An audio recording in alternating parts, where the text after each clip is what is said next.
Tiens, c'est sympa, pendant l'été, il y a plein de festivals. En plus, c'est pas très loin, même pas besoin de sortir la voiture, on peut y aller en transport en commun. Oui, bah sans moi, hein, les transports en commun, c'est de la merde. Ah, faut en parler, c'est ça?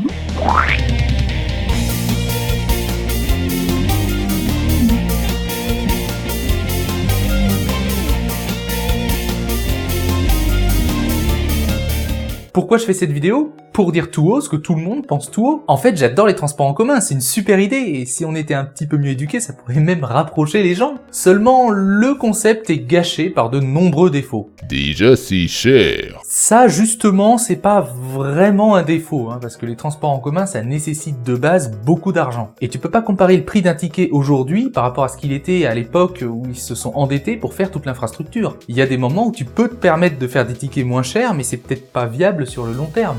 C'est pas une référence. Puis je me dis qu'on a quand même un certain confort aujourd'hui par rapport au débit de personnes. Alors pour financer tout ça, soit l'argent sort de notre poche en tant qu'usager, soit il est fourni par l'État.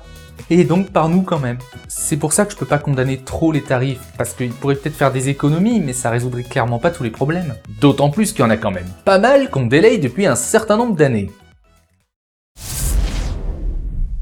Si je parle des transports en commun, impossible d'éviter la question des retards. D'autant plus que moi-même, je suis pas souvent en avance. Et on subit tous régulièrement des retards prévus de 10 minutes ou 2 heures, mais c'est pas tellement ça qu'on leur reproche. Un problème technique, tout le monde peut comprendre. Non, ce que les gens comprennent pas, c'est qu'on les informe pas. Ça et le suspense dans les annonces. Le train TER numéro 85837, en provenance de Vintimille et à destination de Cannes-la-Boca, arrivée prévue à 8h32.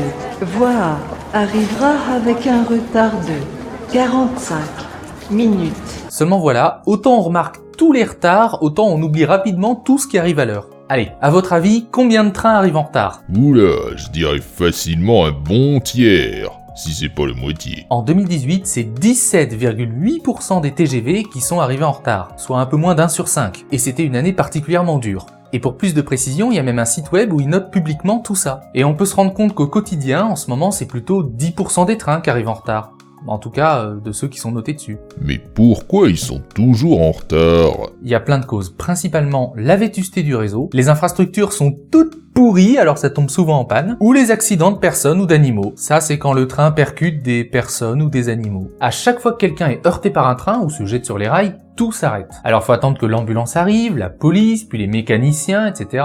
Faut compter en moyenne 2 bonnes heures. C'est avant tout un drame humain, mais ça fait aussi effet boule de neige. Bah oui, si un train est bloqué sur une voie, tous les trains de la voie sont impactés. Puis parfois ça peut même déborder sur les autres voies pour des raisons d'aiguillage. Ouais, mais les retards, c'est surtout la photogrève, faut le dire. Alors, je vais pas me lancer dans un débat houleux maintenant, mais si on peut comprendre les inquiétudes des employés de la SNCF, par exemple, on peut aussi comprendre que les voyageurs, de leur côté, en ont déjà assez marre des retards involontaires pour en plus qu'on leur inflige des retards volontaires avec les grèves.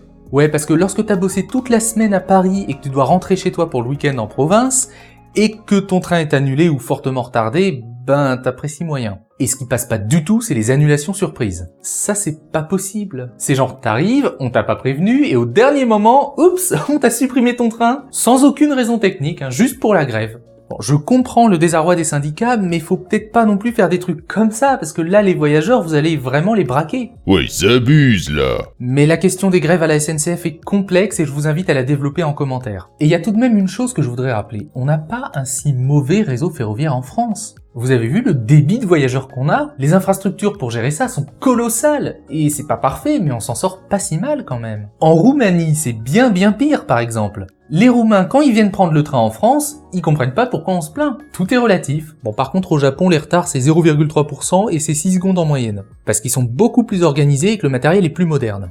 Tout est relatif. Rien à voir, mais il y a aussi un truc que fait la SNCF, c'est des battle royales. Tu sais, c'est quand ils te vendent plus de billets que de sièges disponibles dans le train. Du coup, les gens s'engueulent forcément pour s'asseoir. Et si ça c'est pas un bon générateur de disputes, les bus, eux, ont nettement moins ce problème de retard. Mais il est plus flou. Quand t'es à ton arrêt, là, à côté du panneau à attendre ton bus, si le bus, il arrive pas ou qu'il est en retard, bah, t'as généralement pas moyen de le savoir. Sauf si le panneau est électronique ou que le réseau de bus a développé une appli pour téléphone. Du coup, petit conseil, regardez s'il n'existe pas une appli rapport à votre réseau de bus local. Ça peut vachement dépanner. Ah, et un point très important, on peut tolérer qu'un bus arrive en retard, mais qu'il parte en avance, ça c'est un crime de guerre. C'est comme quand tu fais signe pour que le bus s'arrête, que tu lui demandes s'il dessert un certain arrêt, et que là le conducteur te dit non et il t'engueule. Parce que tu comprends, il a dû s'arrêter 15 secondes pour rien. Mais dis-moi, t'as quoi de mieux à faire? C'est ton métier, t'es payé pour faire ça. Déstresse, hein, c'est pas parce qu'un usager te pose une question que ce sera déduit de ton salaire à la fin du mois. Les problèmes des transports en commun ne se limitent pas à l'organisation. Le premier problème, c'est nous, les usagers. J'aurais une question. Pourquoi les gens qui mettent leur musique à fond dans les transports en commun, c'est toujours les mêmes musiques pourries? Est-ce qu'il y aurait une corrélation directe entre les goûts musicaux et l'incapacité à vivre en société? Je sais, je suis certainement pas le premier à soulever cette épineuse question. Cependant, c'est vrai. Et ça, c'est un peu un problème sans solution parce que les gens qui font ça ne comprennent pas qu'ils font quelque chose de mal. Pour eux, c'est partager leur univers en public. Tout le monde aime la musique qu'ils adorent, forcément. Moi, quand j'étais petit, on m'avait dit que les bus accordéons, quand ils tournent, ça fait de la musique. Mais cette musique-là, c'est la seule que dans un bus, j'ai jamais entendue. C'est comme les sièges dans les bus de ville, c'est totalement anarchique. Ça vous a jamais frappé? Pourquoi au devant du bus, il y a un siège et demi, généralement, sur 2 rangées, puis après plus rien, puis après plein de sièges au fond du bus? C'est pour les handicapés, ça, c'est normal. Je comprends, et c'est une bonne chose. Bon, par contre, ça pose des problèmes parce que à Nice, par exemple, il y a les personnes âgées qui se battent pour avoir les sièges de devant, parce qu'ils sont tout seuls dessus. Et il y en a qui puent. Les gens, je veux dire, hein, pas juste les personnes âgées. Oui, c'est vrai, on a un réel problème d'hygiène. En particulier dans les endroits où il fait chaud. Tu sais, en été, quand tu te retrouves à côté d'un type ou de l'aisselle d'un type qui n'a pas dormi de la nuit, et qui s'est accessoirement pas lavé de la semaine. Franchement, quand on se lave, c'est pas que pour soi, hein, c'est aussi pour les autres. Et là, à part respirer par la bouche, j'ai pas trop d'astuces pour éviter ça. Puis de toute façon, des fois, c'est même l'ensemble du système qui pue. Si je vous parle de l'odeur caractéristique du métro, en principe, ça vous parle. Ou alors, si vous avez jamais rien senti dans le métro, vous souffrez peut-être d'une forme de cancer grave, allez voir un médecin. Non mais cette odeur, ce mélange de fuite d'égout, de sueur, de renfermé, d'œufs pourris et de plastique brûlé. Quel que soit ton statut social, plus tu passes de temps dans le métro, plus t'as l'impression d'avoir raté ta vie. C'est complètement anxiogène. Pourtant, chaque année, la RATP dépense 65 millions d'euros pour lutter contre les mauvaises odeurs. Ouais, je sais, moi aussi ça m'a fait cet effet-là, je me suis dit, sans déconner. Puis dans ma tête, moi j'imagine un tas de personnes qui transportent une gigantesque bombe de fébreze, tu vois, mais ça, déjà c'est pas réaliste, puis ça doit pas être très efficace. Mais pourquoi ça pue comme ça? Oh, il y a plein de facteurs, les produits de nettoyage, l'hygiène des gens, la vétusté du matériel et des lieux.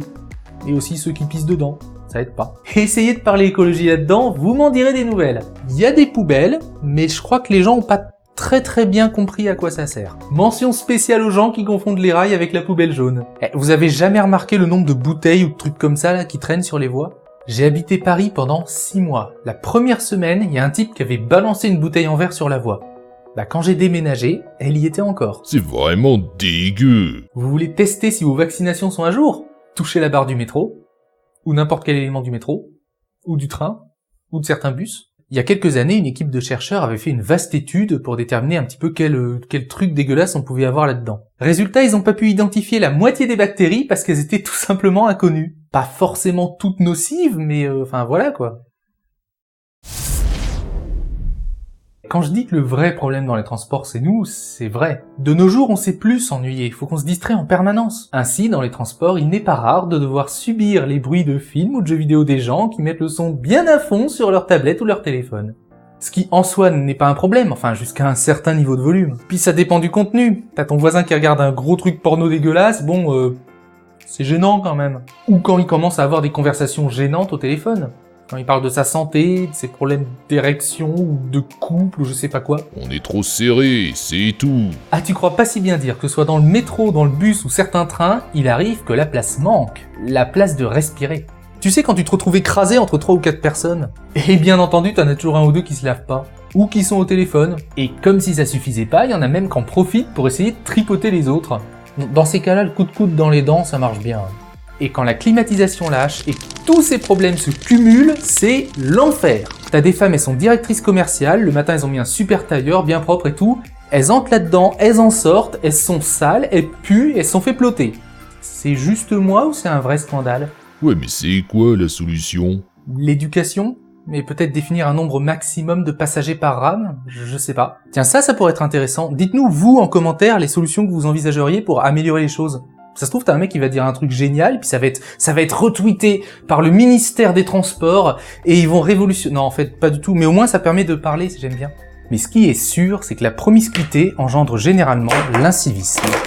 Plus on tasse les gens, plus ça dégénère. Et dans tous les sens. Petite pensée pour le type qui reste assis là sur le siège d'appoint, le strapontin près des portes, même quand il y a plein de monde et qui gêne tout le monde. Ah, c'est généralement un petit con tout tranquille sur son téléphone, tu sais, le genre de type qui aime bien avoir sa tête à hauteur de tes fesses. Pareil, quand le transport s'arrête, il faut en principe laisser les gens descendre avant de monter, mais t'as toujours des petits malins qui essayent de rentrer dès le début. Qui bousculent tout le monde, parce que vous comprenez, la vie c'est une jungle. Ceux-là, ils pensent que le bus, le métro ou le train leur appartient en fait. T'es chez eux, mais tu le sais pas.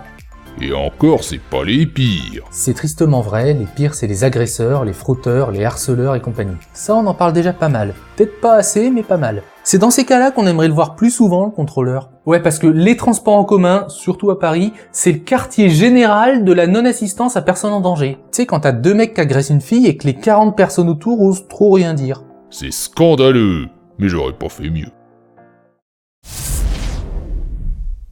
On est d'accord, il y a beaucoup de problèmes, en particulier les retards et les agressions. Mais heureusement, il y a des caméras. Donc si tu te fais violer dans une rame de métro au beau milieu de la nuit, pas de problème, la caméra pourra intervenir, plaquer l'agresseur au sol, le menotter en attendant l'arrivée de la police. Non ?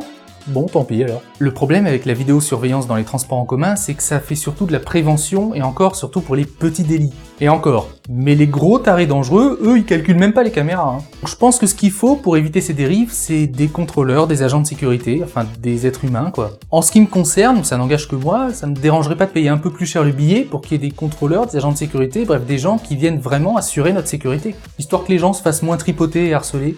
Ouais, mais ce serait vachement plus cher. Pas forcément. Plus de contrôleurs, c'est aussi moins de fraude, moins de dégradation, plus de billets achetés, plus de revenus. Un système sain coûte parfois moins cher à entretenir qu'à faire des petites réparations partout à droite à gauche. C'est le bon vieil adage, mieux vaut prévenir que guérir. Et il y a autre chose, avec une meilleure qualité de service, les gens seraient plus nombreux à utiliser des transports en commun et à peut-être un petit peu moins enclins à y foutre le bordel. En somme, je pense que tout le monde a à y gagner. Malheureusement, ça demande des investissements. Il faut bien avoir le courage de mettre le fric sur la table pour lancer le mouvement. Le courage et une volonté commune aussi.